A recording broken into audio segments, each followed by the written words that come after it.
Welcome to Drive the Daf, clear, structured explanation of the daily daf in 20 minutes. You can even follow in the car. Maseches Yoma Daf Peiches is the last daf in Maseches Yoma.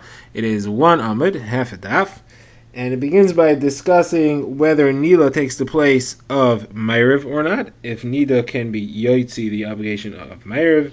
Then it moves on to a discussion as to whether a person is allowed to do Tevila, go to the mikvah on Yom Kippur, in order that he be able to say the Tefilos B'Tahara.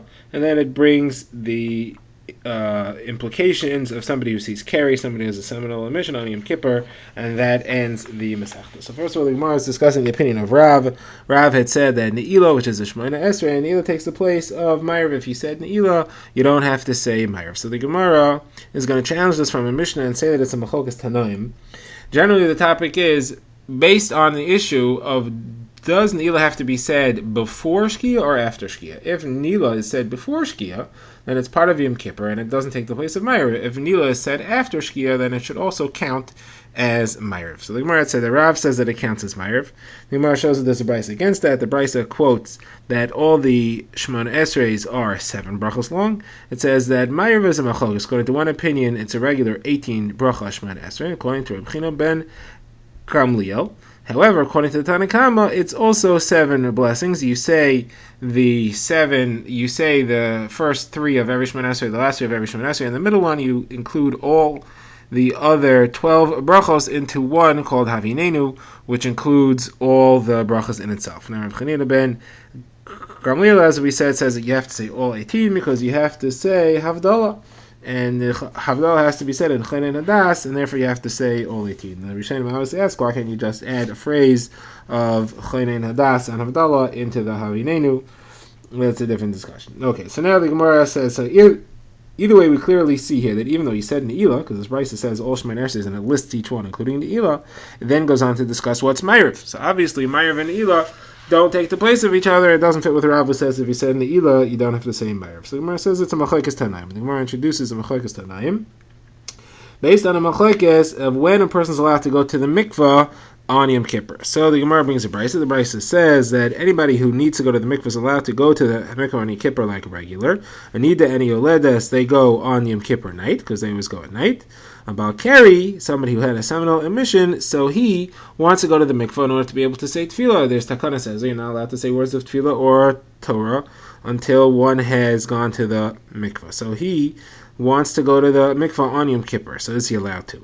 So according to the Tanna Kama, he's only allowed to until he daven mincha. Once he daven mincha, that's it. He can't go to the mikvah anymore on Yom Kippur. He'll wait till after Yom Kippur. Rav Yossi says no, even after mincha he's allowed to go. What's a machlokas? Gemara understands the machlokas is Ne'ilah said during the day or it's said at night? According to the Tanna Kama, Ne'ilah is said at night. That would be like Rav. And Rav says that it's said at night, therefore it can take the place of Ma'ariv. According to Rav Yossi, since Ne'ilah still has to be said during the day of Yom Kippur, you can go to the mikveh even after Mincha, because you still have to say Ne'ilah. You can't wait for nightfall for Yom Kippur to be over. You want to be able to say Ne'ilah B'Tahara. Okay, now the Gemara says that therefore we have Machokas between between Rav Yossi and the Chachamim is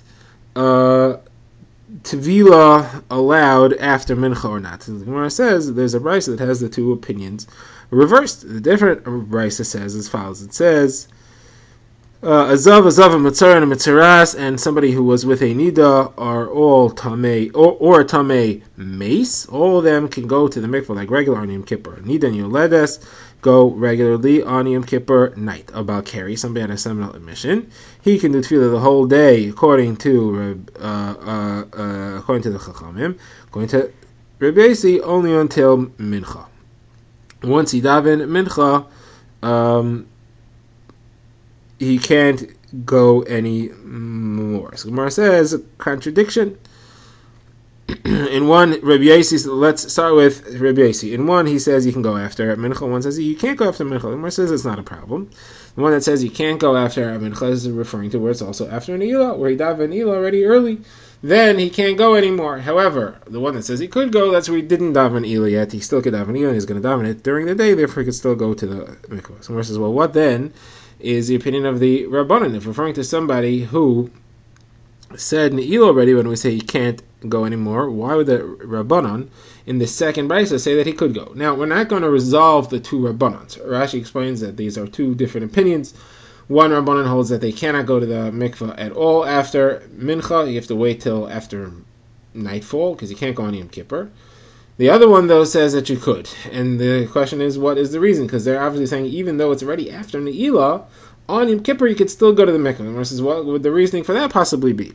So the reasoning for that is they hold tefillah b'zman a mitzvah. There's a mitzvah to go in the right time, even though it's Yom Kippur. You want to be mekayim the mitzvah of going in the right time. Therefore, you could go even on Yom Kippur. You don't have to wait till after Yom Kippur is over. So Gemara says, well, that implies that Rabbi Yosi holds that tefillah b'zmana, tefillah in the right time, is not a mitzvah. Gemara says, but that's not true, because we have a different brisa that quotes another machlokes between Rabbi Yosi and the Chachamim about what should a person do if he gets a Shem Hashem written on his body. He can't erase it. He go into water, it'll get erased. So if he has time, so he should not wash it and not anoint it and not stand in a place that's filthy, so as not to cause disgrace to the name of Hashem that's written on his skin. Now, what if he has tefillas mitzvah?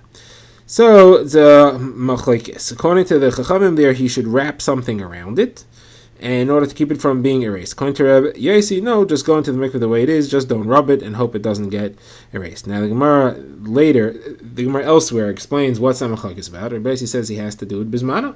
Tefillah bismana is a mitzvah, doesn't have time to go looking for something to wrap it in. So therefore you see there, Rabbi Yosi there clearly holds that tefillah bismana is a mitzvah, and here you're telling me he holds that tefillah bismana is not a mitzvah. So what's going on? So Gemara says it's a different Rabbi Yosi. That's Rabbi Yosi by Rabbi Yehuda. So you end up with four opinions: Rabbi Yosi, Rabbi Yehuda, and two different Rabbanans. Okay, now the Gemara discusses what is meant by the omen of somebody who sees Keri, has a seminal mission on Yom Kippur. So Gemara quotes a brisa that says, first of all, before that it says somebody who sees Keri on Yom Kippur should go to the mikveh, and then in the evening he should wash himself well. Gemara says wash himself well afterwards. Gemara says no, it means to say he should wash himself well the evening before. I guess he saw Keri already before. He should go to the mikveh and wash himself well before Yom Kippur, so that he'll be clean and won't have any chatzitza. Now, as far as the omen of Yom Kippur Keri, so the Gemara quotes Rav Nachman, who says somebody sees Keri on Yom Kippur, it's a good sign. It shows that all his aveiros were forgiven. And the reason is because in Min Hashemayim they gave him a hana that he could not have had on Yom Kippur. So the Gemara says, but we have a brisa that says Avenoisav Sidurun, his aveiros are all lined up. Doesn't sound like it's a good thing. The Gemara says no, lined up means lined up and ready to be forgiven, one by one. The Gemara quotes a different brisa, the Rabbi Shmuel, who says that not necessarily is it a good sign. Somebody who sees Keri on Yom Kippur should be very worried the entire year. If he survives the year, then it turns out it was a good sign, and he's a ben haba. And Rav Nachman says, and again, because the rest of the world is hungry, meaning they could not have the pleasures of relations, but he got it in some way, so they gave him that good sign. Now, Rav Dimi, when he came from Eretz Yisrael, he said it's a sign that he will live a long life and be fruitful and multiply children and grandchildren. Hadron halach meseches Yoma, v'hadron halon meseches. Drive the Daf is a project of the Grand Woodlands Shul and is presented by Rabbi Yitzchak Landa. Find us on YouTube or subscribe to daily emails by emailing drivethedaf@gmail.com.